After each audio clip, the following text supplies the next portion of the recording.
What is going on, everyone? Welcome to another episode of Running with Friends. I apologize for the delay on this episode. My laptop, the hardware on my laptop was damaged, and I had to contact Apple. Since I have an old 2012 Mac, I had to send them my laptop, get it fixed, and I just got it back recently. But I've been announcing this episode for a while, and it's the third seminal on my podcast. I've had Paul Stafford, I've had Gabe Curtis, but this time I have the honor of speaking to Ahmed Muhumed, the All-American out of Florida State University. How's it going, brother? Oh, it's going great, man. It's going great. We've been waiting for you to fix that laptop, so I'm glad it's all fixed and we can get Yes, this. sir. Yeah, so everything is good, man. It's getting beautiful out, and we're running, and school's almost over, which is almost one of the best news I could really give out right about now. So everything's good, man. How are you doing? You good? Pretty good, man. Pretty good. So obviously you're still a runner, but everyone starts somewhere. Obviously, I like to do my research beforehand on the people I'm gonna have on the podcast. And I found that it says you've been running since 8 years old. So I'm just curious, how are you introduced to the sport, and like why did you start running? Yes, sir. Yes, sir. It was a little bit of an error on that. I think it was the FSU News that recently released that Yeah. article, and they said 8 years old, but it was since eighth grade. Okay. Uh, so that was I think the misunderstanding a little bit. But I was introduced to running. I was a soccer player. I came to the States to the end of 2011, and back then, man, I played soccer almost every day, and as a result, my endurance was built so well that I did, we did that pacer test. I think that's a lot of story that a lot of people share. They're always like, Yeah. oh, I did the pacer test, and my PE teacher told me, hey, go out for track. And so that same story, exactly. So, but I did soccer and track together eighth grade year. Mrs. Maycomber, my eighth grade teacher, PE teacher, she was the one that really got me to running. And she didn't know a lot about running, but she knew that I had some sort of level of talent to, consider it as a sport that I should pursue. And so that really got me, and I'm very grateful that she really pushed me towards that, direction, because I would not be sitting here talking to you if that was not the case. So since eighth grade, PE teacher, that's really about it. That's the story, the beginning. Yeah, I feel like a lot of runners have that same like start where they used to play a different sport, and then Yes, sir. they kind Yes, sir. of someone kind of noticed like, hey man, like you're pretty good at running, maybe you should try it out, and then you try it, and then the rest is history. Exactly, exactly. No, I thought I was gonna be the next Lionel Messi or Cristiano Ronaldo. Yeah. But I had dreams, man. I had dreams. I remember when I was coming to the States, people told me back home, I'm originally from the Somali region of Ethiopia, and people were like, yo, like one of these days, like you're gonna go to America and things are possible there. Anything you ever want is a possibility right there. You feel me? And so I remember being on a flight, I'm on a plane, and I'm like, all right, so right now, my opportunities to become a professional soccer player just got, doubled up, you feel me? And that kind of died down eventually. But yeah, everybody thinks that, we're gonna be great at some sport, and then all of a sudden we find something else we love. And it's running is amazing, man. I just there are a lot of that I love about running, but I don't want to get ahead. So No, of back to you. course. No, you're all good. No, Yeah. obviously, doing my research, honestly, I was under the impression that obviously I know you're from Somali. I was under the impression that you came straight from Somali to college. I didn't even realize you went to high school in Oregon, which was super cool to see and interesting. Like obviously, you went to West Salem out in Oregon. Man, you were throwing down some college level type times in high school. So I mean, you were multiple times state champ, went to Nike Nationals. I mean, I can name all your PRs, but no need for Well, that. you You you you done had you some done some research. oh man, 155, 352 in high school. That's pretty legit, man. Yeah, thank you. But But yeah, no, obviously with those kind of times, like you're obviously must have been getting highly recruited out of high school. So I'm wondering like what kind of schools were recruiting you, and why did you decide to go to Boise State?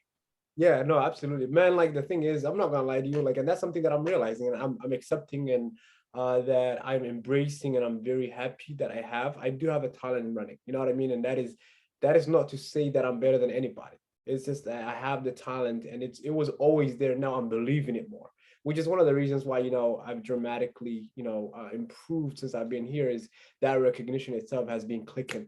So back in the day, no, it sounds like a long time ago, man. High school was just like, it feels like yesterday, I but like at know, the man, same it's time, crazy. it's like time flies. I know you could relate to that, Oh, man. And so 100%. yeah, so when I was running in high school, man, I had no clue about running. I really was running whatever I was told I was doing. The most tempo I did was 3 miles. I remember one 3 mile tempo that I did, and it was 5:55 average. And I was, oh my God, brother, like I was on the top of the world, right? I had no clue about running, and my mileage in terms of high school until senior year was most of the time around 25 to 35 miles per week. So, and I didn't count it like that. It was just like whatever happens that week happens that week. What I'm told to do, I was doing. But I got recruited highly, which was really great, and I had a lot of opportunities. I got recruited by a lot of schools, some big names as well. But obviously, eventually I end up at Boise State, and that one of the main things being I just really fell in love with the city. I love the team and the dynamic and everything. And Boise was a great time for me. I developed a lot as an athlete, as a student. I kind of dealt with a little bit of minor injuries here and there, which is one of the reasons why I really never got to my full potential there. But other than that, man, like I was being recruited by a lot of schools. I remember the letters coming in, back and forth, like Columbia, all these Ivy League schools, schools. And I'm like, you know what? Like this immigrant child ain't going to no Ivy League. You know what I'm saying? Like that's what I feel like at the time. Now when I look back at it, I'm like, oh, like that is something I could have done. Here's another school I could have looked at. Here's another school. And it's great. It's a great spot to be. But I really did not know a lot about running. I'm still learning, as you can probably tell, and we're developing, and that's part of the sport itself. You learn and learn and learn.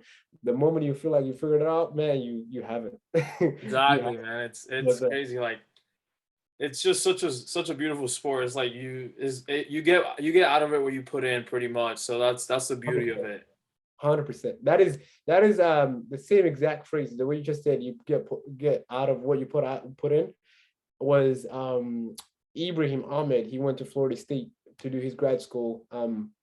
He did an accounting, I think, and great friend of mine. That's younger brother of Mo Ahmed, and he told me the same exact thing. I think it was 2020, around March or April. This is around the COVID time. He was, in Beaverton, Oregon, around, and that was the first time I heard that, and actually started realizing, yeah, actually, if you put in the miles, go on and on and on and on, and just put in mile after mile after mile, it will pay back. Obviously, you got to do it smart, but like it will pay back. So yes, you're right. Sport that really gives back. So yeah, obviously you go to Boise State, you're there for 3 years, you continue to improve, your times continue to get better. What are some things like you learned during your time there? Like how did you grow? Like just tell me a little bit about your time at Boise State. Yeah, no. So my time at Boise State was really great. The coaches were very phenomenal, and we made to nationals all the 3 years that I was there. I never redshirted that time that I was there until COVID hit. So here is me. I think around March, we just got done indoors to 2020, and I've used up all of my eligibility leading up to that point. And then COVID hits, and then I realized, hey, you know what? I could graduate a bit early, a semester early, and continue education and get my master's degree. So not gonna lie to you, when I was coming to Florida State, it wasn't mainly for the running. It was, and this is the same exact thing that I told my coaches at Boise State. It was really for the school, man. Like if I could have my education paid for while running, obviously I'll put in the work. I'll work hard, and I will make sure that the coaches didn't, just put a scholarship out to a guy that's not going to give back. I knew I had to do that, and I was willing to do that. But I really did not know I could be as good as I have, gotten ever since. And so as a result, man, it was about the education for me. It was about finding a way to pay for master's degree, man. Like both my parents are refugees, and I would have to take on big loans, and that is not something that if I can do it through running and be able to find friends and find a community and find this sport, continue the sport that I love, then why not? So my time at Boise State was great. I made up a lot of I learned a lot about running. I really did. Each, I think, semester or each season, it was like, oh, instead of running this amount of miles this time, why don't I just do this? And maybe that's better for my body, and I'm not injured as often. But the coach worked very well with me in terms of my mileage. I think my freshman year I was running 50, 55 around that. I even hit 60 towards the end of the year. But they were willing to work with my low mileage, high school experience, so that I could develop in the long run. And it really helped me develop as an athlete eventually. Like now, there are programs where I would have been put into 80, 90-mile weeks right off the bat, and that probably wouldn't have been great for me. So I'm very grateful, man. Boise State was a great time. I had made a lot of great friends. big boys out there, man. Great stuff. So yeah, obviously you've mentioned education. You mentioned your parents being refugees. Obviously, earlier in January, you actually published a great article on education inequality back home in Somali, and obviously you're getting your master's in international affairs now at FSU. So Yeah. why do you value education so much, and why is it so important to you? Yeah, no, absolutely. You know, the sport of, let's continue with the running. Sports in general, man, it really builds you. It creates a different mindset for you. It helps you grow as an individual. But it is very temporary, man. At any given time, anything can happen. A big injury can take you out for months. And as much as professional running is, oh, like that would be a great thing. And I am looking into it. I love it. I have some options here. But even with that, man, nothing's guaranteed. Anything can happen at any time. Whereas in education, the same thing that my parents have always told me is you could always have your degree. You could always put that on your resume that you have a master's degree in international affairs or master's degree in this other, in public health or whatever the case might be. But the biggest thing for me had to be both my parents, bro, they never attended official school. My father learned the Quran, which is our book in our faith, which is written in Arabic. He learned at a young age, but it was never an official school. But he never really attended actual school body where he was learning things. So neither did my mom. So neither of them have any sort of real education, and so they've always pushed us towards that. They've always pushed us to make sure that the opportunities that education can create. And school is not for everybody, and I know that. Some of my siblings know that, and they actually don't even go to school. But at the same time, a lot of us are pushed towards that because it really creates a lot more opportunities, and it expands your it just opens more doors, man. So that's one of the reasons for me. I love learning a lot, and I care about the world, and I want to like hopefully someday help others in especially in the international sphere. So overall, education is the most important thing for sure. One of the most important things in my life. No, I definitely agree. I mean, I already got my master's degree, and I think it's huge. It can take you a long way for sure. So Oh yeah. obviously, speaking on Somali again, I want to talk about this because this was super interesting. This was super cool to follow. You guys went on a summer trip back home. Yes, sir. Yes, You sir. and some of your boys, some of your teammates. So how did that idea come about? Like, who did you go with, and how did it feel like to be able to take some friends back and show them your home and your culture? Yes, absolutely. So I haven't been back since I think 2011. September of 2011 is when we came to the States. Ever since I haven't had a chance to go back home. And so I also have a lot of family relatives. A lot. When I say that, I mean my mom has 30 something siblings like brothers and sisters, always from different moms, but brothers, step brothers, step sisters, as well. 30 something, man. And that is, family is one of the most important things in my culture. And so I want to really go see them. And so I bring up this idea. I'm like, all right, boys, I'm about to go home, this summer. And instead of just, if I go back home, I knew if I went back home by myself, training was going to be hard, especially when I'm surrounded by all these people. They want all my time. They want me to dedicate this, that. And I'm traveling, I'm between families. And that was going to cost me some, inconvenience in terms of training. So I mentioned this to Paul and Silas. Silas is originally from Ethiopia as well. And I'm like, hey, boys, like I'm going. And then Paul was like, hey, bro, I would love to go. But Silas was like, I would be down to go, but I need to, figure some stuff out. Eventually he figures it out. So it's three of us. And then one of my boys, Ahmed Ibrahim from Boise State, decides to join. Another guy from Seattle U, Gus, decides to join. Abdi Ahmed from Michigan State decides to join. And then lastly, it was Oregon, Abdul Nasir Hussein from Oregon. He's begging. At this time, it's about six of us. And I'm like, hey, boys, like, I don't think I can find y'all a place to stay. Like, there's going to be too many people. But eventually, my mom was like, hey, you can't leave that kid behind. So I was like, all right, cool. So we eventually stayed at one of our house back home. And it was such a good time, man.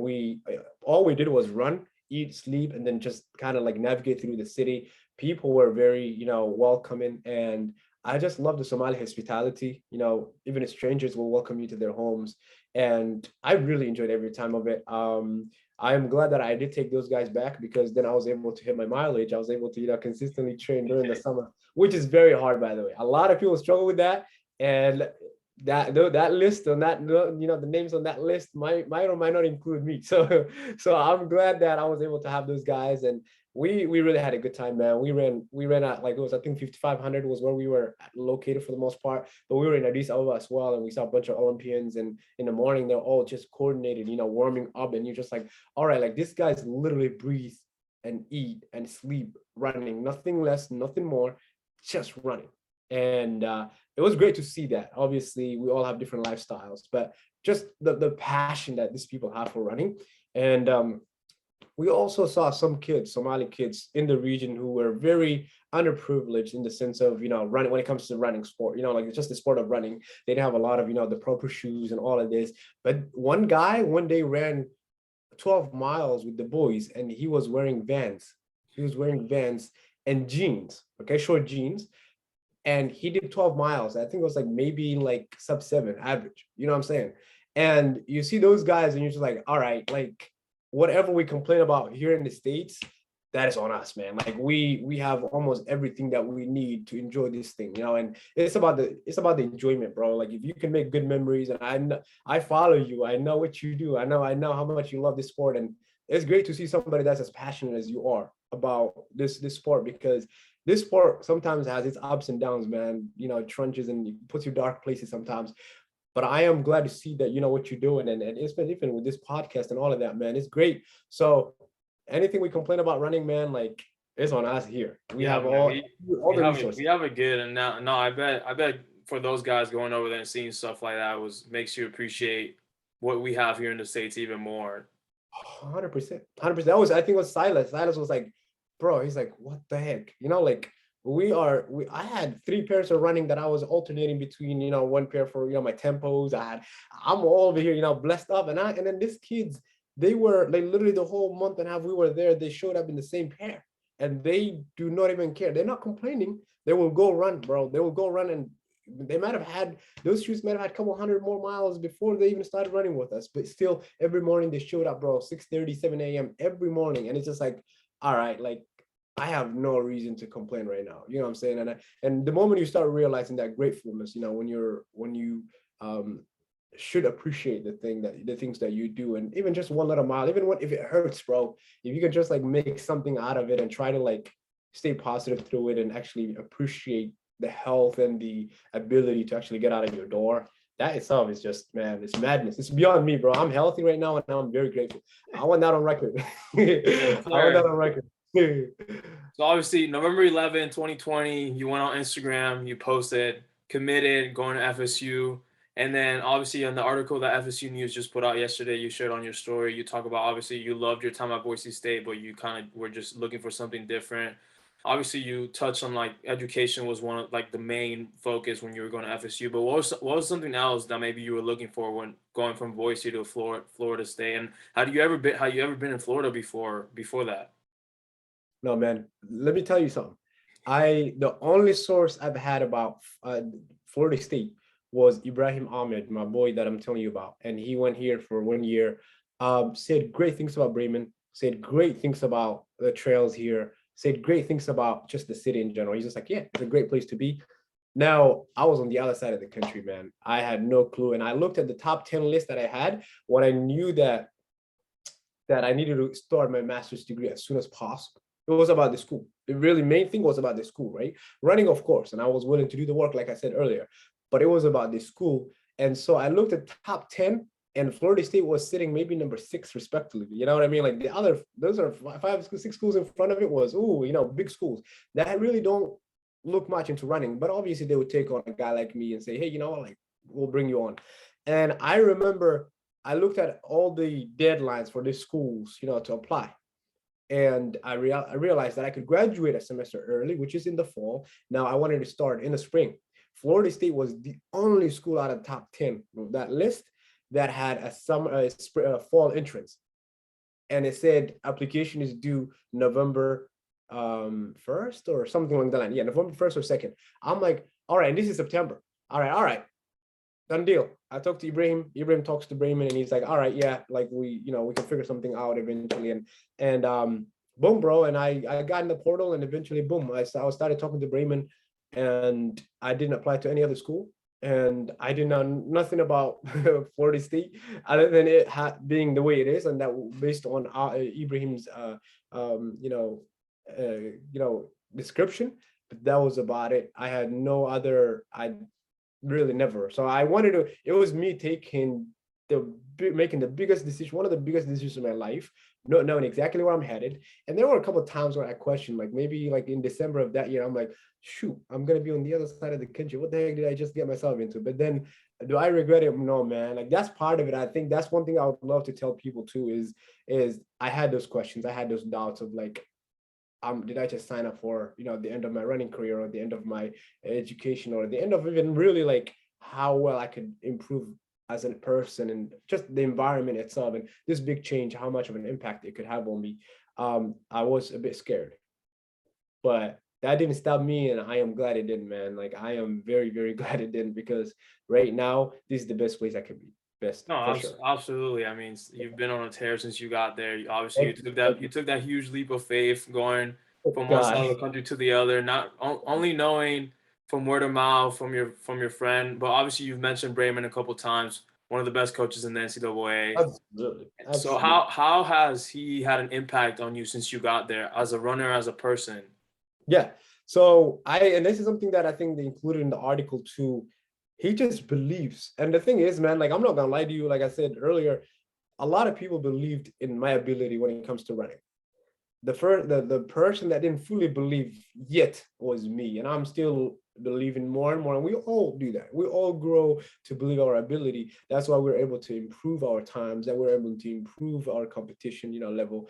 Um, but he right off the bat, he's like, all right, like this and this and this and this, we're gonna get to work and we'll get you running fast. And I said, okay.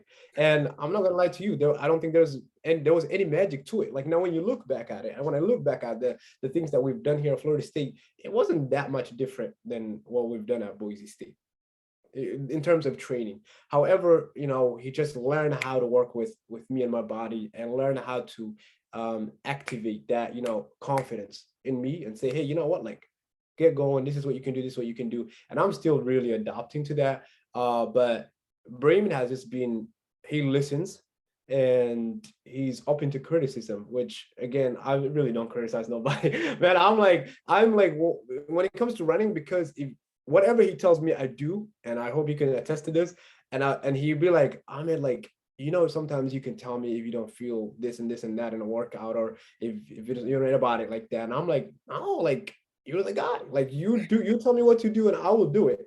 And obviously that hopefully, has helped me, I would say, is I was able to adapt to what he was giving me. And I was able to believe what he was giving me the same way that he was believing in my own abilities to make the most out of that. So absolutely, man, one of the greatest coaches for sure. And he just loves this sport, man. He is very passionate about it. And that makes it, as an athlete, you almost feel obligated to perform well because you see the amount of effort and work that this man, who's turning 64 this year, putting into this sport and to make you the best athlete you can be. And it's like you owe it to him almost. Does that make sense? So it's Yeah, like of course. that passion, man, that passion. So obviously you and Adrian committed around the same time. You both came in together. And earlier before indoor track championships, FSU released this super cool video where you and Adrian kind of talk and go back and forth talking about what you guys mean to each other, how you guys complement each other, and how you two have kind of worked with each other and have gotten each other to the next level. And there was a quote from you that says, like, even when I feel like I've accomplished everything, I haven't. Like, he just keeps setting the bar higher and higher. What does it mean to you to have a guy like that to your side and be able to train with, not only in training but in races and just in general life? Because I mean, I see on your Snap stories and your Instagrams, you guys are very close, and just not just in running but also outside of running. Yes, sir. Yes, sir. No, it's I think that's one of the biggest things for me here at Florida State was definitely having an agent. The thing is, when you're on a team and that is good. I mean, everybody at D1 schools is good, man. Everybody is good. That's why they're there on a scholarship or not even, but at the same time, that's the level, the standards to be hit. And everybody is good at what they do, right? But then there's great athletes, and Adrian is great, man. He's great. Like that's just given. And there are things that we helped each other out with. There were things that when I looked, he based on his lifestyle early on, he looked and he was like, all right, I need to work on that. He straight up said, vocalized it. He said, hey, you know what? I see you doing that. I need to work on that. And same exact thing from my end. I looked at him and I'm like, all right, like this guy, that's this and this and that. And that's why he's good. So now that quote of like, even when you think that you've accomplished everything you can, is just like, no, man, you do a workout with this guy. And I think last year we didn't have a chance to work out together as much because I really wasn't as fit as I am now. So now I can actually work out with him and not have as much of an issue or start falling out of pace as much at least. But last year when I got here, man, that winter training was not on, and so I got here and I was behind in everything almost in terms of training, and he was just killing it out there. Now, towards the end of fall is when I started actually having an actual session with him. There was one session we did together, maybe 2 weeks, 3 weeks before regionals, and that was the first time when we actually did a session together, where he wasn't doing a work because outdoors last year he would do 10K workout and I would do 5K workout, and that was the same exact pace, man. Like I was, he was going, his 10K pace and my 5K pace were about the same. That was the only times we would be on the same track, on the track together. But then even then, like he would do a couple more sets more than I do because he's training for a 10K or I'm training for a 5K.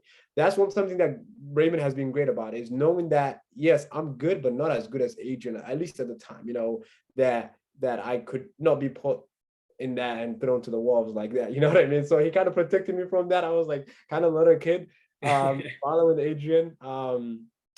But what it is, man, like even if we do the same workout, he always goes an extra mile.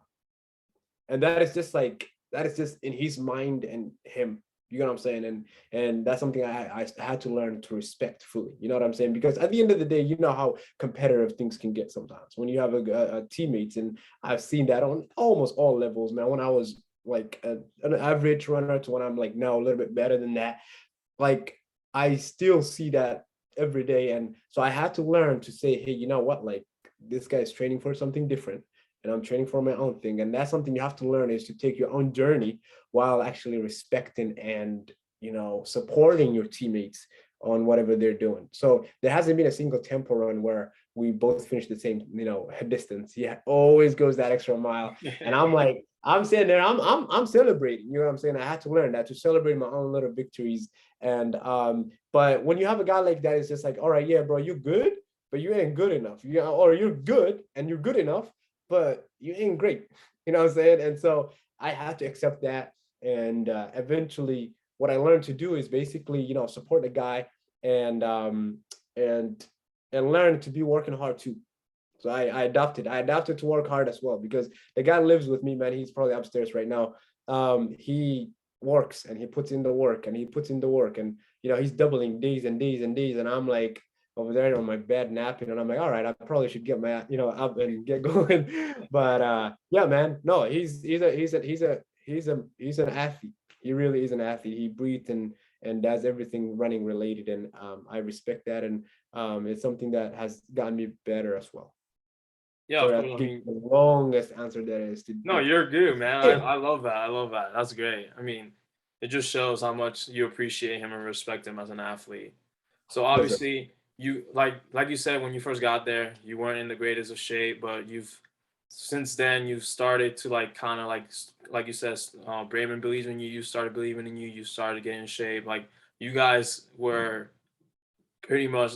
I don't want to say unstoppable, because obviously, like everyone in, like you said, everyone in D1 is really good. But you, as a duo, you guys were on fire this past cross country season, and then you Oh, guys yes, sir. come out.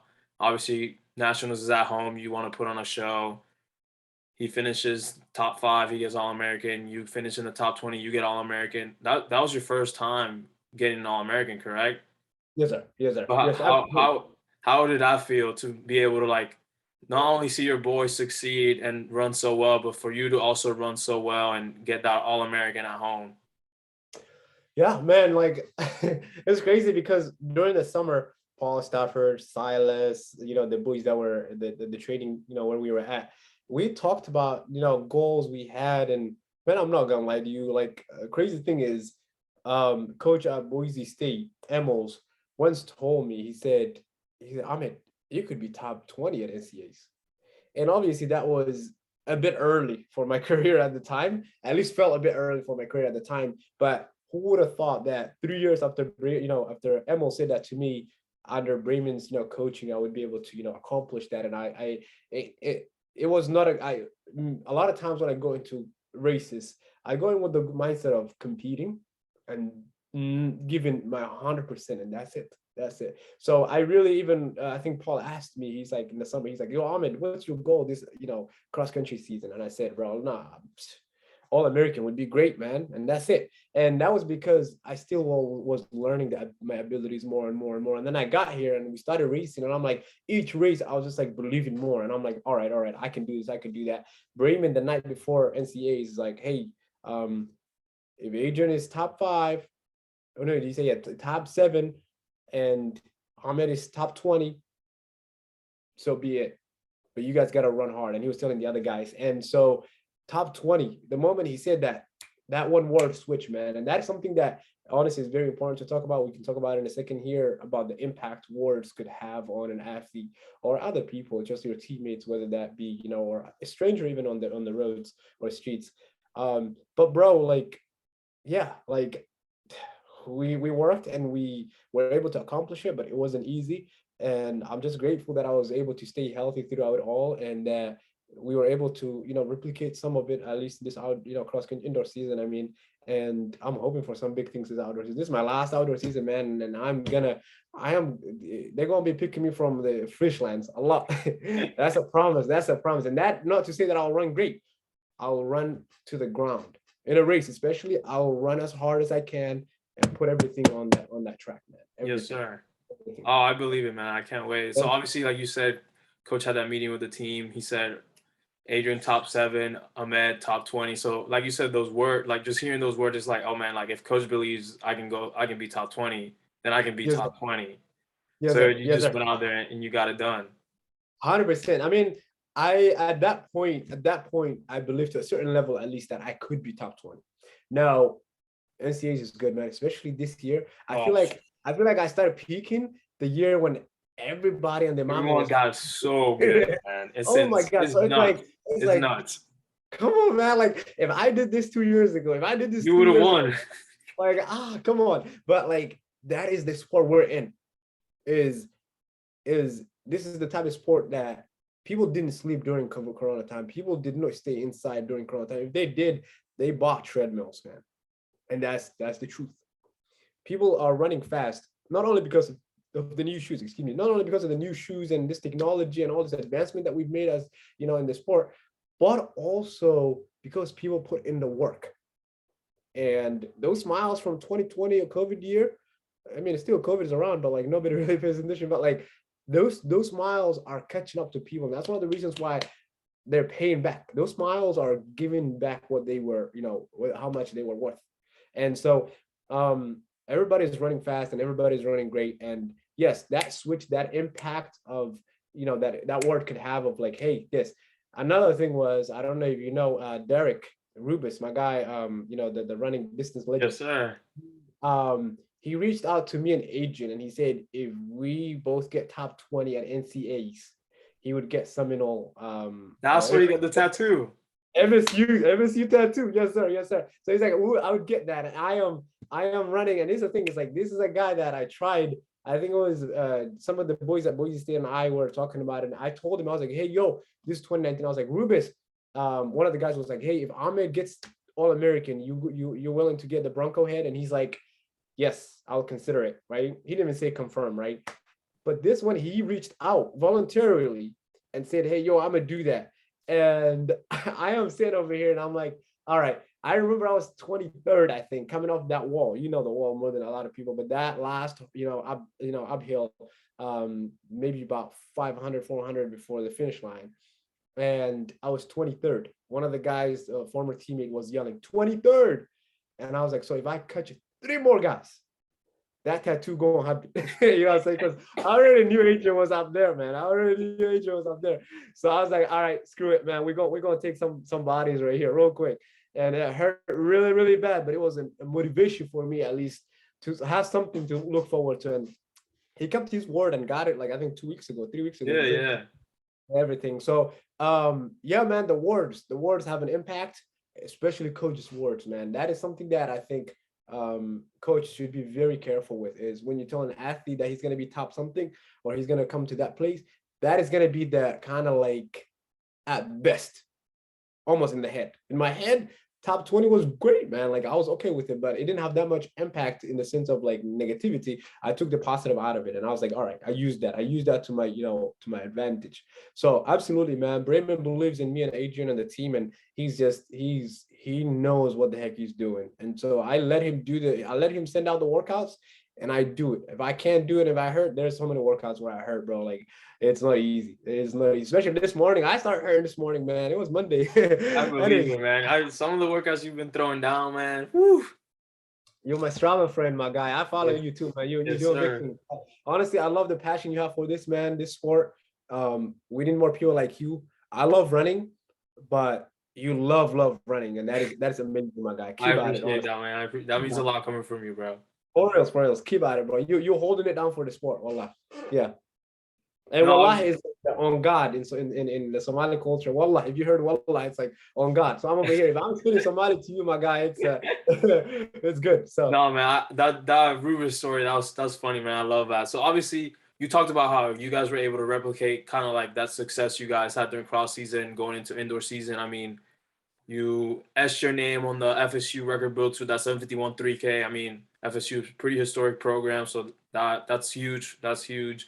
You guys went out to Boston, ran insane 5K times. Adrian ran second fastest ever in D1. You ran 13:26. And yeah, obviously, like you said, the level of competition and like has elevated to a whole new level in the NCAA. So this yeah, you qualified for your first indoor championships, and going into that race, obviously you look at the heat sheets from top to bottom. It's stacked. You're talking Wesley Kipton. You're talking about Dylan Jacobs. You're talking about the NAU boys, the Stanford boys. Like it's just, man, it's like not a single guy on that list is a bad runner. Anybody had a shot to win. So absolutely. going into indoor championships, I'm sure you're extremely grateful for this opportunity. Like what was the race plan going into that race? Yeah, no, absolutely, man. Like indoor went by fast, but like you were saying, man, I was ranked 15th out of 16 people that made it. 15th. There was only one guy behind me, and that and keep in mind that I think all of us, like the top from 16 to like maybe ninth or 10th, were separated by like a Yeah. second and a half, and in a 5K, that is close, my guy. That is like a bunch of guys all the way down to lane 8. You know what I'm saying? Just all coming down, Finishing at the trying to same like time. Yeah. outlead each other. But you have a lot of great guys, like Adrian is in there. You have Abdinur Hamid, that's one of my boys. Kip too, man. Some of these guys, like I got used to their back. And by that I mean like all these years, the past 3, 4 years, I got used to seeing their back, as they're going on and on and on and dropping me by half a mile almost what it felt like. You know what I'm saying? They are all great guys. I respected so much and I respect very, very much. So to this day, but my strategy going in. By the way, I want to mention that the 13:26, I found out that I got moved up a heat. Maybe I think it was like 7 minutes before the race started. My race started. I did 2 mile warm up. And then as I walk in, my coach is like, put on your spike. So I didn't do no drills, none of that. It was, my heart was drumming so hard. I was like, coach, what are you doing right now? Like, what are you doing? And he's like, you're going to thank me in 20 minutes. And I'm thinking, no, I'm not going to thank you. I need to warm up. I need to warm up. So I did that, I did that without proper warm up. And I'm saying that simply because I believe I could have run a bit faster. I believe that, and I know I can try to do that this outdoor season. But you have all of these talented guys all lined up. NCAAs for me, it was to compete, and it was for real. Top 8 was one of my goals, and even top 5, man. But the thing, like I said, like you also mentioned how anybody could really win. Like when you are separated by, obviously, Adrian was just like out there in like some other country or somewhere, man. Like we're here running in the 20s. But like Adrian and, aside from Adrian and Jacobs and, Abdinur and a couple other guys, I believe that I could have just mixed in there. And if it came down to a kick, I knew I could have gotten those guys. And I have that speed, but again, they got me on that endurance on it, to a certain degree. But I believed in that too. So I really wanted to be top 8, man. Top 8 was the goal. I got tripped, I think, 7 minutes in. Yeah. So yeah, And I wanted to ask about that. You obviously you took the fall like maybe like a little bit after the mile, and then yeah, yeah, how obviously in a race like that, like when you're running with those fast guys, a fall puts you behind a little bit. So obviously, what absolutely. was going through your head when when that happened? Yeah, no. So here's the other thing, man. Like, I am learning that, that talent of mine, and I'm accepting it to put in the work. And that's something I'm learning. I'm working hard. I'm trying to make sure that I make the most out of it, that I don't do things that I'll regret later on down the road, or that I make the most out of it while I have all these opportunities. I am grateful, man. I'm grateful where I'm at. I am very happy where I'm at. And running has just been opening so many doors for me, including a professional running, which is something that I'm really, really trying to get at. You know what I'm saying? And so NCAAs is one of those races where if you really need if you want professional contract, you got to perform well there. Yeah. And it is so pressuring that you can tell, like, some guys, they just sink. You know what I mean? Other guys perform greatly, and everybody there, even the worst guy, is gonna be still great, of course, because only top 16 got to make it. Top 16 in that event, in the whole nation, made it, and I was grateful and fortunate enough to be there. However, when I took that fall, man, when I took that fall, I tried to get back up, and I try to not make sure I make sure to not kick too hard and get going and get that adrenaline too excited, and then eventually hitting a wall. So I try to get back smoothly and try to, like, but it was just so hard. It was just like, and then those guys, they started pushing it. The thing is, when these guys are going 4:12, 4:13, 4:14 mile pace, and then they start cutting it down, start kicking it, it's just like, yeah, it wasn't within my grasp to get back up and to get back into the pack. But eventually I realized, man, like, and then after the race, that was probably the most disappointed I was in running for a long time. And that was something that was completely out of my control, something that I didn't there was nothing I could have done. I was like, but in my head I'm thinking, why here, why now? You know what I'm saying? It's like, you work so hard, you build up, so because the thing is, all those times are great. I've done well, at ACCs. I've performed well at all these other meets indoors, but I didn't perform well at the most important race. And that was, for me, it was probably definitely a needed fuel to the fire, for sure, where it took me a whole week to adjust and fully actually accept it. That was the longest. Usually a bad race, 24 hours is what I gave myself to be, sad about it and then move on, right on, and get back to work. But this one, it took a while, man, to just fully understand. And to this day, because the video was on the front pack, to this day, I don't know who tripped me, man. So I forgive him now. I really do. I can't hold grudges going into the outdoor season. But well, on God, man, it put me in a spot where I was just like, God, like, I needed a second chance. But if I was in a 3K or something, and you seen how that 3K was, man, like that finish, it's just like, you just lean in that race, and it shows you how, like, packed this sport is, especially in the NCAA level right now this year. So I don't even know how I really dealt with it. I got over it. I think now I'm good. So we're gonna get back to it. And I took 6 weeks of just now. I'm taking 6 weeks of just no racing, and so we will get back to work, man. And we've been back to work, and we'll start racing soon. So I'm excited for that. I'm really excited for outdoor season and try to make it to nationals and hopefully make some dreams come true. No, of course, yeah. You obviously talk like NCAAs is that meet where like you said like if you're in the on the cusp of going professionally, like performing well, NCAAs kind of pushes you over the hump. So Absolutely. obviously not being able to perform and gain trip doesn't help you, but obviously you still have a whole outdoor season. So Yes, obviously sir. like I was wondering you guys haven't raced yet. So like you said you're taking 6 weeks off from racing. How has training been going so far, and when can we expect you to open up your season? Yes, sir. Yes, sir. Man, I feel like I'm a celebrity out here. Thank you. Thank you. No, seriously, I appreciate the time, man, and I appreciate this. Um, I am opening the 1500 at UVA next weekend, and I haven't done any 1500 meter work.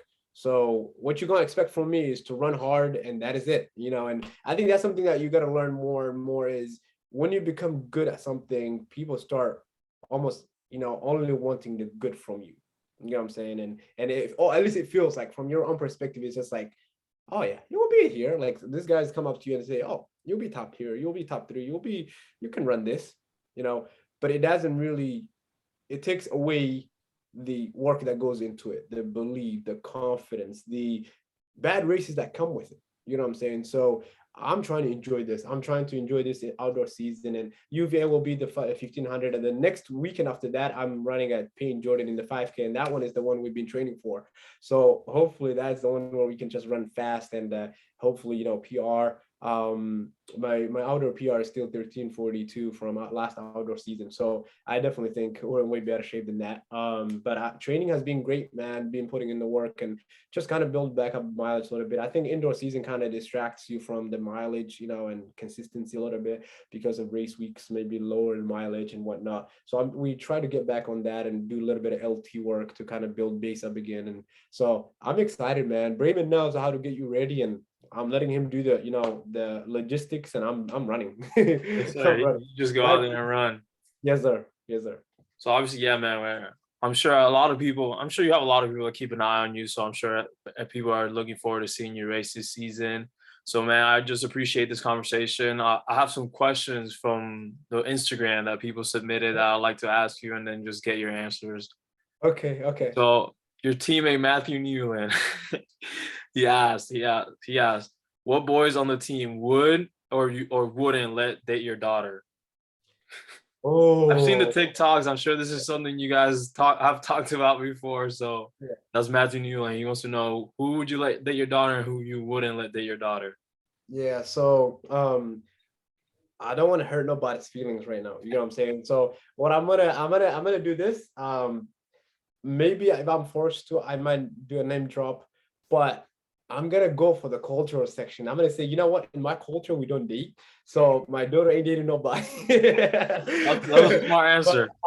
if I had to drop a name, oh God, man, see, the thing is, I think I voted Carter Phillips or something last time round when he was here. I hope he's doing well, man. But I'm gonna go. Good God, man. Because that is like the thing is, man, running is a sport for good people. It A really lot of is. good guys around you. Oh my God. It's just like everybody is great. Um, I'm gonna say Leachman. And that is just outlandish answer, but I hope I didn't hurt my boy's feelings. Nothing against him, but I'm gonna say Leachman. So Franklin Casser he asked, what was the point in your running career when you saw the most improvement and what led to such improvements? Yeah. Oh, that's a really good question. Yeah, it has to be last outdoor season, man. It was just like I was just like each race was just like, what? Like I could do that. And it was like you run that, and then right after that, it's like, whoa, like I can actually even do better than this. And it's just like I would say a lot of that goes to consistency. And that consistency only comes from the spring because, like I said, my winter training was not good. Consistency is the best card you can play in running. If you can, it's better to stay, in my opinion, it's better to stay consistent at 50 miles a week for 8, 9, 10 weeks straight than it is to do 90, 40, 90, 50, 90, 40, like all these like ups and downs and like ons and offs. I personally believe consistency all around. That was key for sure. And then staying healthy, man. Staying healthy is key.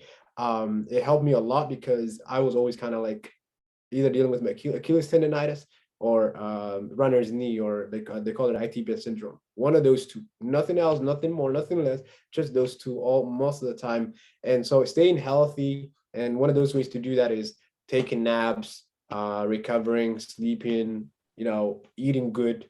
And by good, I don't mean don't avoid donuts, man. I eat donuts. As a matter of fact, I think I have some brownies over here. Hold on a second. I got some brownies over here. It's actually goodies, bro. Some goodies. Look at this. Oh yeah. Good God. Good God. So yeah, no, honestly, like I think people get in their heads too much when it comes to running. Less of that, less of overthinking it, more of enjoying the process, running, and make finding human connectivity through it, making friends. And honestly, the best experiences I've had here, I think I had a long run with Silas Griffith. I think it was New Year's. We did 17 miles at 6:09 average, and that we were just rolling, right? But we were having so much fun. It was like one of those runs that I'm gonna talk about in 20, 30 years time. God willing. It's just I enjoy it, stay consistent, put in the work, and that was, I think, key for me. So that would answer the question of what I think at least contributed to my when I saw the most success. Absolutely. So obviously, I met Ibrahim. You've mentioned him a couple of times from Boise State. He wanted to say he's super proud of you and that he loves you. And then he asked, "What is one thing you've noticed that perhaps has changed since becoming a top athlete in the NCAA, whether as an athlete or just in your life in general?" Yeah, absolutely, bro. Like you know, being humble and hungry are some of the things me and Ibrahim always talk about, or at least that I try to.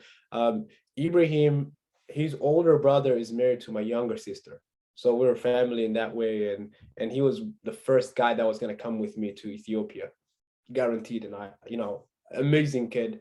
Ran, I think, sub 8. See, times really shouldn't define the person, but I just want to talk about the, in terms of that work ethic that he puts in. Ran sub 8 3K as a freshman. This is his first year racing, and at Boise State. Came to Boise State because of me, but then like after a semester, I left him. So I apologize to that, about that every day. But I'm very proud of the kid, man. Same way, and a lot of love for him too. So I appreciate that big time. But the answer to that question is, man, like you're part of the community regardless of your time. You're part of running community regardless of your PRs, regardless of your, of how many miles you're running. If you want to be part of it, you are welcome to be. And you can make friends through that way. And you can make good connections that will last, I feel, in my opinion, a lifetime. I never forget some miles that I had. The stories that I share most of the time are like about a run, somebody did something dumb or something crazy happened or whatever the case might be. And it's just because running has that community. It has good people in it, man. This sport has good people in it. Good people that I think if you hurt as a runner, when you hurt in a race and you finish and you cross that finish line, no matter whether you are running 40-minute 10K or 28-minute 10K, you are hurting one and you feel the pain regardless of how fast or slow you ran, no matter what. And what that brings about is this humbleness within us of humility and respect and just good people and good vibes, right? So personally, since I've kind of improved in running, I felt the impact that I have on the community itself is a bit higher now. I always had the attention, but now I have a different type of attention where there are kids looking at me. Kids who may have the same background as me, Somali kids who are, coming here as refugees, trying to find a sport running or just trying to get used to this American society and trying to assimilate, and things are hard and things are, I've been through that. They're looking at me, they message me, they ask me questions. Hey, I know you improved this and this and that. I look up to you. And I'm like, what? Like, what y'all, like, I'm not even like that. You know what I mean? Yeah, no, But I feel what that, it man. is the impact, man. That is something I realized, and I am trying to be more reaching to people, trying to make sure. Recently, I want to mention this. Eli Kramer, one of my guys from Milligan, I think that's their school name. He sent me a photo from App State a couple months ago, back in the fall. He sent me a photo. We had an opener season opener there, and he sent me a photo of us together. And I was doing a workout at the time, and he knew that all the coaches knew that the Florida State boys were doing a workout. But we had a really great time. We ran among all these great athletes and great runners. And he sent me a photo. He said, "Hey, my coach sent me this. He's like, I look up to you, and I appreciate, your humbleness through this, and that that I had an opportunity to run alongside you." Now he said that to me, and I'm like, I am inspired. I'm inspired by this guy reaching out to me and giving me time. Because the thing is, man, time is the most important thing that anybody can give you, and that's the truth. Running, comes with time. But but now this guy messaged me, and I am like, oh, good God, like that really made me so happy. I felt like I was better runner than I was, and that photo he sent to me, I never forget, right? Now, a few weeks ago, my guy got hit by a car, and I hope he rests in peace. And very sad to hear, really, really sad to hear. But the first news I saw, I recognized his face right away.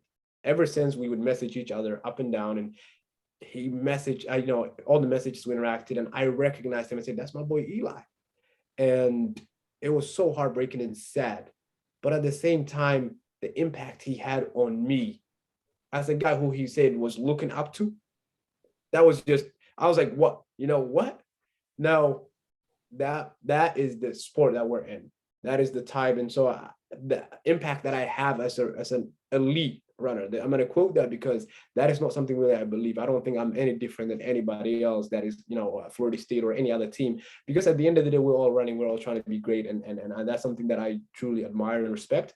So my guy, the impact is critical, and anything you do or say to somebody from another team, it could go a long way. So I'm trying to be more vocal and reach out more and try to actually have some sort of, because I feel like my voice is being valued more now, which is, again, nothing against the sport, but the way it is sometimes. And I want to use that. And I'm glad that you're using your platform as well to, give me a chance to spit out whatever I gotta say, because there's a lot of things burning in my head, man, and I talk so much, so I apologize for that. I should No, have warned man, you. I you're should all have good, warned man. you. I love this. I'm glad you were able to like be on here. Like this is great. I've loved this conversation so far, and I love the fact that you brought up humbleness and gratefulness. Because actually, this next question comes from Coach Ryan out of Arizona, Oh my and and goodness. and he asked, "How has your humble and grateful mindset helped you achieve your goals?" Good God, man. So the people I am so grateful that all these people ask questions, man, because I didn't know, because it was like, when I posted it, I was like, they had to click on your profile and then write it, and it was going to be a hassle. I was like, maybe I should even write questions and send you. Coach Ryan was at Boise State volunteering with us, and his father is a legendary coach as well.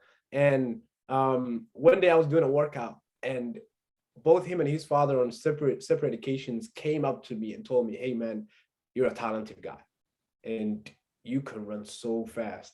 This is right before the outdoor season got canceled, or the indoor season got canceled. I did a 10Ks, I think. Anyways, I saw him in I think it was the beginning of the fall at FSU, and he told I was like, I was surprised to see him, and he goes, "Hey yo, like I asked him, I was like, what you been up to?" And he's at Arizona. And I'm like, that is so good for you, man. Like, I was so happy for him because I know the type of guy he is. Now, he's always kept me on my feet. You know what I'm saying? He's always told me things that I thought were impossible in my head. And that belief itself, that creates more humbleness in me as well, in my opinion. So I really, truly appreciate that. But being humble, um, goes long ways, man. As long as you're hungry, like I'll tell you straight up, I'll tell you. I think Abdul Hamid. I saw him, Abdul Hamid Noor from NAU. I saw him last weekend. I was at Flagstaff, and I saw him, and I told him, I said, "Hey, yo, when I see you in that 5K, I'm gonna I'm make you run coming for for your you. money." I told him, I said, "I will make you run for your money."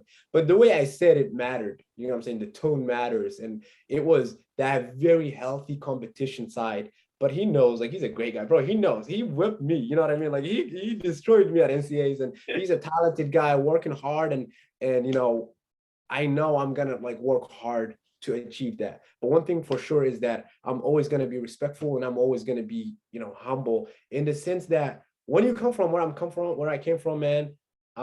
And that is not to say I struggled all my life. I didn't, man. God is good. God is good, because that is subjective. Struggle itself is a subjective, and it's within your own eyes and your own perspective.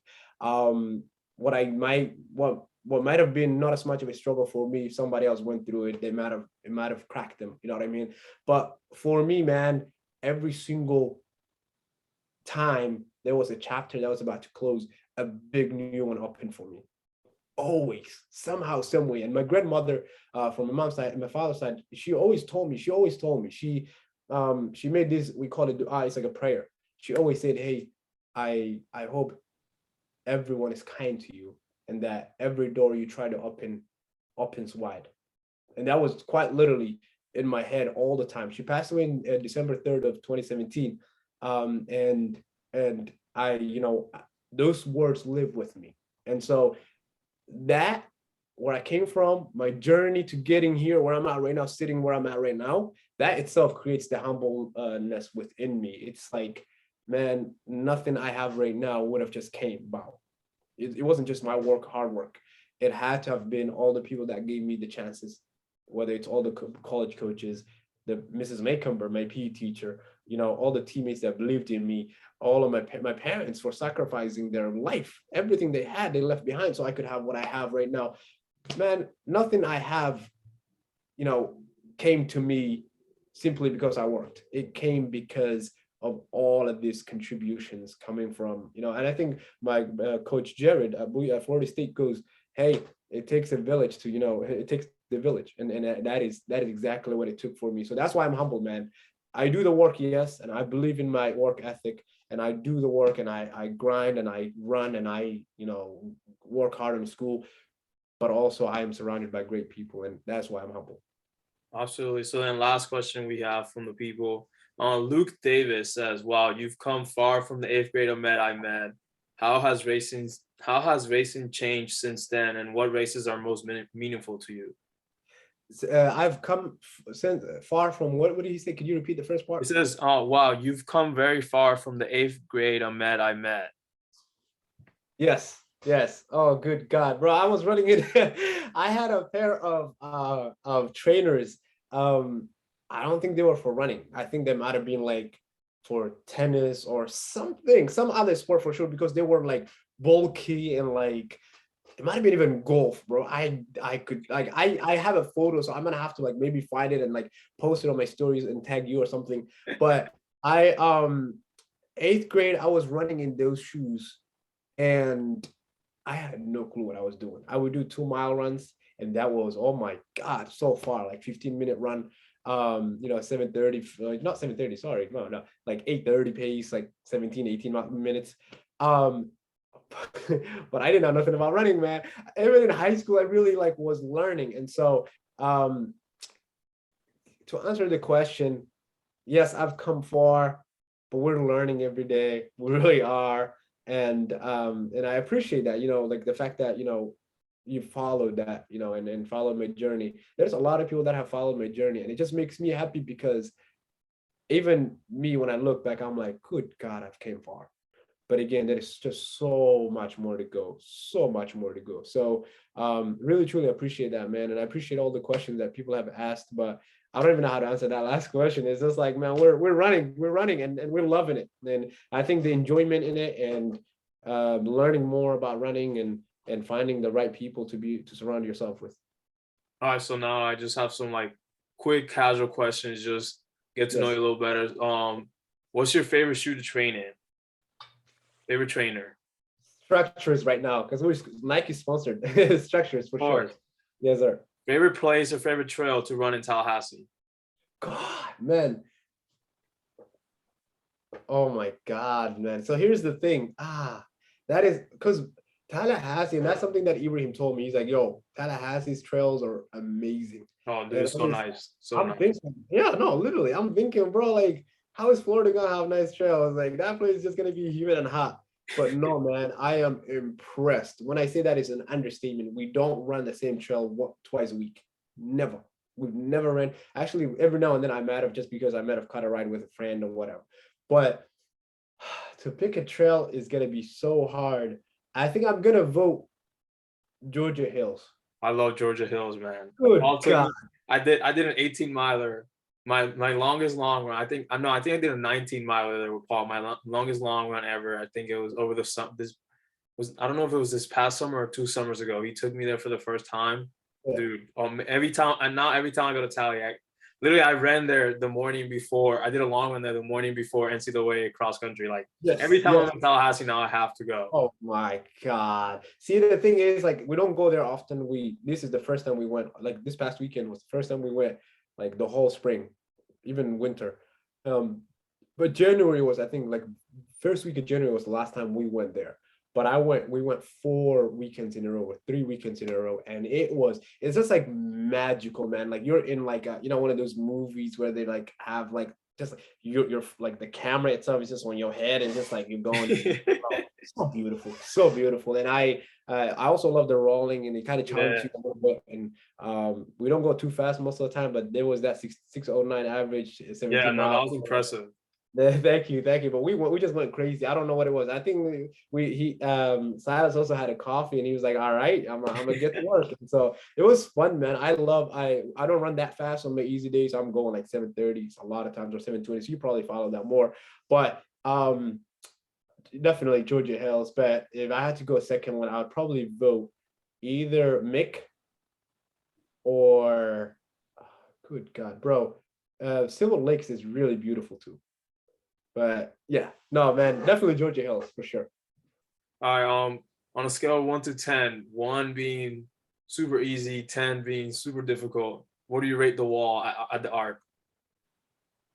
It's very subjective because you have like when you're fit and when you're not fit. I ran up that wall when I wasn't fit, my guy. And that was I think when I ran 24 20, somewhere 20s, right? But I was like, I hurt so bad, my guy. I'm gonna go. It's not easy, and it's a good place to draw people. If you really want to get people mentally, that's your spot. See, I'm humble, but I like to hurt people too sometimes. So at least on the course, or at least hurt myself. You know what I'm saying? Like pain, man, pain train. That's sport we're in. I'm gonna go. I'm gonna say, can I pick 2 numbers? Yeah, go for it. All right. I'm gonna say 4 when I'm fit. No. Sorry, 6 when I'm fit. Sorry, 6 when I'm fit. But like 11.5 when I'm not. Or probably 20. My guy, I was that literally, bro. People were just flying by me, bro. Ooh, I'm like, all right, go on, bro, go on. No, I definitely agree. And I also think it also depends on the distance you're running at the course. Because if you're running a 10K, you're Yes, going up it multiple times. So like that last time you go up it hurts. good. If you're God. running a 5, because I've been running there since high school. That's where the Florida State meet is. Okay, did you do the 10K there? Have you? Yeah, I've done it for regionals a couple times, like twice. Goodness. Oh Oh, man, good I God. think, and then I think it was my sophomore year was the first time my first 10K in college was there my Yeah. sophomore year, and it was, man, that year was so hot and humid. Oh, dude, it's like you said, it's subjective. Like if it's cool, it might Yeah. not be as hard, but man, when it's hot and humid going up that wall, ooh boy, you're gonna Or hurt. when people are just like flying by you, bro, you're just like, okay, like am I not running? It almost felt like I was walking. The first time round, I'm not lying to you, bro. Like I think I came in like the 50s or something when I finished, or 40s in the race, and like probably like 6, 7 people passed me up the wall, bro. I was like, okay. And we don't do hill repeats at Florida State, which is has been one of my weaknesses. Is really hills, like especially in cross country. We don't do that, and obviously coach tries to make up for it in speed. We do light speed, but oh good God, man, the wall can get you. It really can, especially if you're not fully aware of how many times you have to go around it, and then the last time you're just like, oh shit, like No, yeah. 100%. Yeah. Last question, just to wrap it up. What's one of your favorite places to eat in Tallahassee? Like if someone's visiting and you have to recommend one place, where are you sending them? Gordos. Oh my It's, God, absolutely gordos, bro. I've never heard of it, never tried it. So next time I'm in Tallahassee, I'll definitely check it out. 110% recommended. I usually get steak there. But Gordos is like a comfort food almost in my head, at least. Like they also have these black beans that is bro, like they could literally they might have just taken it out of a can and just heat it up for me. I don't know, but they had something else in there for sure because them beans just hit different. But yeah, no, Gordos for a fact, for sure. Gordos. Perfect, man. That's all I have for you today, man. I honestly, I'm super appreciative of you taking this time. Oh, Like wow. you said, Anytime. there's a lot of people that look up to you. And like I'm one of them, man. Like you're such a Wow. humble, such a great runner, such a humble runner, and like you've easily become one of my favorites in the Bro, NCAA to bro, bro, follow and to seriously, watch. So seriously, I really seriously. appreciate you taking this time to talk to me and have this conversation. And I hope Oh, like people who listen get to know you a little better and continue following your journey. And Absolutely. we hope to Absolutely. see you crush it this spring coming up. And Yeah. Yeah. I'll No. probably No. see No. you. I might make the trip to nationals. We'll see. And Bro. probably see you around sometime. So that'll be great. Absolutely. I'm from Oregon, so I am really excited for that. And just hit me up if you're ever in that area for sure. No, no, man. Like seriously. Like I was saying, man, I know you're about to end this, but it is really it is about the impact you have. And this is something that one of my our assistant coach, Jared Schatz, sent me a photo of, Eli. And he said, I saw this picture and then, told me this story, which I already kind of knew. But it's about the impact you have. Nobody's like people will remember, oh yeah, he ran a 13:26 in college. Oh, that's great. Phenomenal. Okay, good, but what else, right? And so I am learning that more and more. And it's not about the times, it's not about the PRs, it's not about the places you've gotten. Yeah, that plays a role in your future and whatever careers you're trying to go into or whatever you look into, especially professional running and all that. But it's about connectivity, and it's about humbleness. It's about loving the sport and loving it, the people in it. And so I appreciate your time, man, and the things you're doing. And seriously, man, like I love the passion you have for this sport, my guy. So keep at it. Never seriously enjoy it. Keep enjoying it, my guy, because that is something I can't see myself without running. Even if I don't go pro, which I do Exactly. going hopefully, running is always going to be part of me. And so as well as it seems like you as well. So keep at it. Keep interviewing people. I will listen to all of your podcasts and I and, appreciate that, and man. follow all of them. All right, my guy. Appreciate it, man. Absolutely, absolutely. Big blessings, man. Big blessings. You too, man, brother. Appreciate it, All man. You right, have a great night. those are you too, bro.